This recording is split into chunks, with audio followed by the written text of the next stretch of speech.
Good morning, everyone.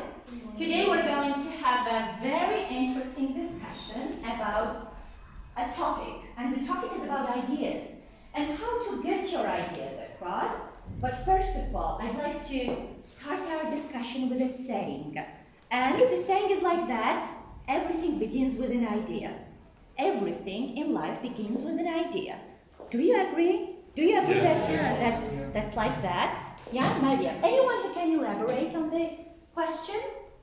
That everything begins with an idea. Do you agree that, or you do not agree? Or let's start defining what is an idea itself. I mean the concept of an idea. What do you think? What is a concept? Anyone? Okay, Essa? An idea is a formulated thought or opinion. It can be someone's suggestion that is important or interesting for you, or something that you had never thought of before. Great, that's it. Thank you for your answer. Carry on, right? Anyone who can add? Yes, Lexo, go on. Maybe a collection of thoughts that generate in mind. Yeah, a collection of thoughts. Okay, Mariam? It's an idea, it's a thought that provokes your brain. Great, thank you guys. Anyone? Okay, Nada? A thought that has a purpose or an aim.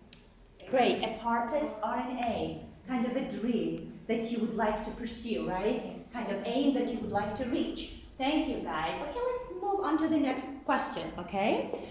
Have you ever asked a question in public? And if so, can you recall the question? What was the question that you asked in public? And were you satisfied with an answer? Were you happy with the answer?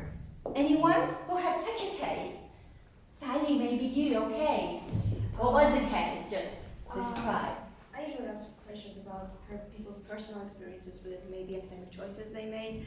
I once asked a question to a representative of the American Embassy about how he made his decisions to maybe start studying diplomacy, and he said that he never had one critical vision that he wanted to study diplomacy, but an idea that he liked politics. So he pursued this vision of his at very young age, and then continued through his experience and changed many ideas throughout the way. So it very helped me to maybe get an idea that not everything is so defined in a way that you should do, and there's no right way to do and pursue things. So that was it. Great, Sally. And you were not shy to ask a question, right? I mean, it was easy for you to ask a question in public, I mean, in front of many people? No. It was not, yeah, I'm a okay. socially active person, so. Great, Sally. So you're sociable and you have no troubles in it. Great, thank you very much. So the next question, anyone who has an answer, please come forward, okay? And the next question is, what is a question that you hate being asked? So the question that you dislike being asked, but still people are trying to ask you the question again and again, but you are irritated, a bit irritated. Anyone? Okay, what's the question? How old are you? How old are you? Right. Okay, and are they surprised by the answer? Yes, always. Always they're surprised. Okay. Why are you so dressed up? Okay, right. Anyone who can add Personal about? questions. Like, Personal do you have a questions. girlfriend? Or... Yes, that's right. Some kind of questions like that. And any other question? Yeah, Netta, go on. How tall are you? How tall are you? I mean, they are interested in your height, yeah, Yes. centimeters. Yes. That's right. That's so. Same. The same. How old are you? What's your height? Yeah, that's right. When you're thinking about something and they ask what's on your mind that you don't want to answer, but they insist on it.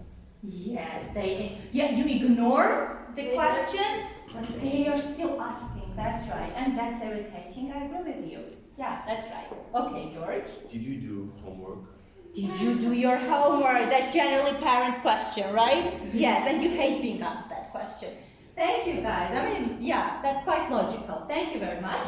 So, one more question, okay, and then we will go to another exercise and we will work on new vocabulary, and also we'll do some kind of small quiz that I think would be interesting for you because it's personal.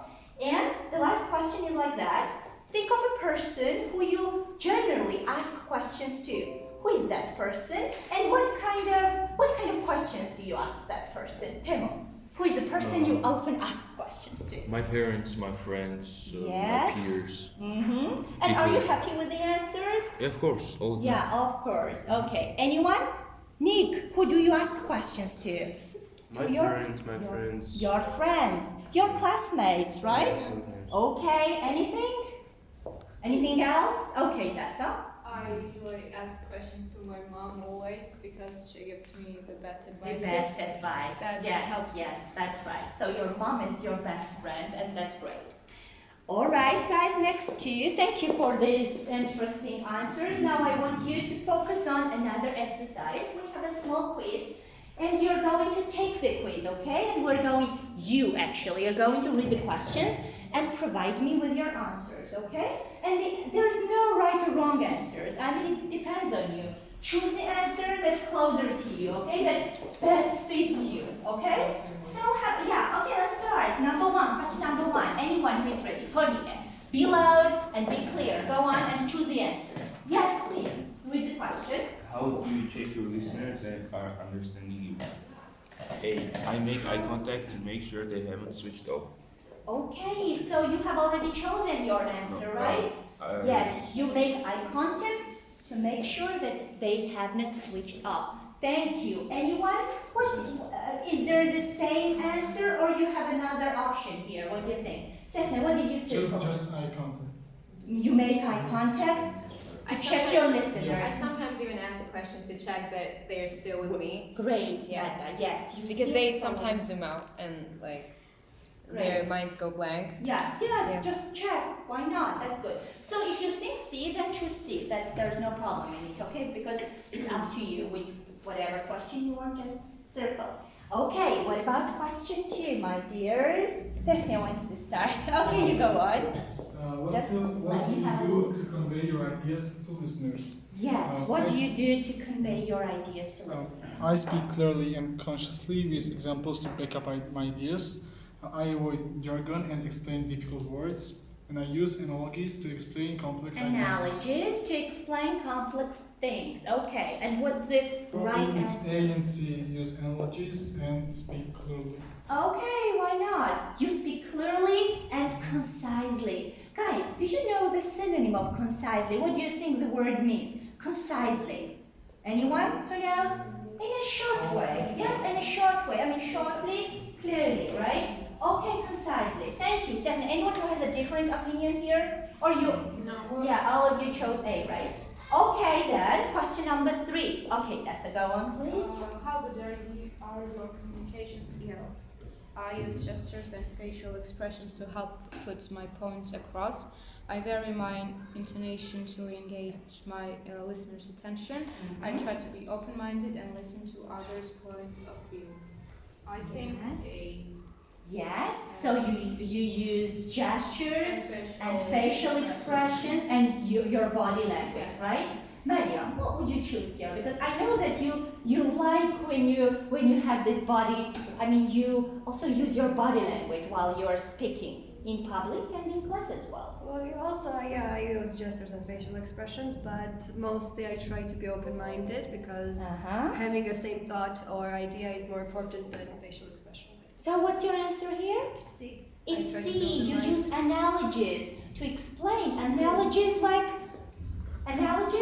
examples, right? Yes, examples. Okay. Next up, please read the next question. How do you react if someone misunderstands or misinterprets you? Yes. I rephrase my answer using simpler and more precise words. I elaborate on my point with different examples. I tend to freeze and my mind goes blank. And what's your answer here? I think A. I It's- rephrase my answer using simpler and more precise words. Great. So you rephrase your answer and you support your answer with more examples. You back up. You back up is the same as you support, right? Thank you, Lexo. So how many questions are left, guys, here? Just one more question. Tico, go on that. What do you do if someone interrupts or makes an irrelevant comment? Irrelevant comment. I try to stick to the point and not get distracted. Great. So you generally ignore such kind of comments and you stick to your point, right? Okay. Why not? George, would you agree? I mean, you have the same answer here, yes? I try to stick to the point and Uh-huh. not get distracted. Right. Tata, okay? First to think of the best way to respond. Oh, right. You think of the best way to respond. That's a great attitude as well. Yes, why not? Not to ignore, but to respond. Great, great. Thank you. Thank you for your contribution. Yeah? Okay, so finally, guys, I would like you to have a look at the new words, okay? And you try to provide me with some synonyms of the words that I will say, okay? And the first word is specialized vocabulary. Anyone who can tell me what is a specialized vocabulary? Of course, you should find an answer there. Jargon. A jargon. That's right. It's a jargon. Jargon is a specialized vocabulary. Thank you. Another one. Okay, Sefne, read please. Support. Support. Yeah, what's Backup, support? Backup. Great. Backup. To support, it's to backup. Great. Okay, please raise your hands if you know how to say forget my point. I forgot my point. Lizzie? Lose my train of thought. Great. I lost my train of thoughts. It means that I forgot something. Thank you very much, Lizzie. Okay, another one. It's exact. Nick, exact. The synonym of exact is precise, right? Precise. Can you say that? Precise. Precise. That's right. Exact, precise. Thank you very much. What about 5? Temo. Say again with different words. Say again, but with different words. Yeah. Rephrase. Rephrase. Great. Rephrase. Thank you very much. Okay. Tornika, please. Hand or body movements, gestures. Gestures. All right. Mariam? In a few words. In a few words. It was concise. Concisely. Right. Concisely. In a few words and shortly. Sally, please read the next one. Give more information about. Elaborate on. Great, Sally, well done. Elaborate on, so to develop your ideas, to elaborate on, provide with examples. Thank you very much. Gio? Comparisons, explain something. Comparisons. Analogies. Analogies, well done. George, that's right. Analogies. Tata? To get across, convey. Convey. Perfect. That's the last one, right? To get across your ideas, to convey your ideas, and that's perfect. I mean, you did that exercise quite well. Thank you guys. I would like to say my final kind of summary, of the lesson. I would like, first of all, to express my gratitude to you, to be so involved and to be so effective, and many thanks to you. I mean, thank you for being so involved in the lesson and for your contribution. Have a nice day, everyone. Thank you.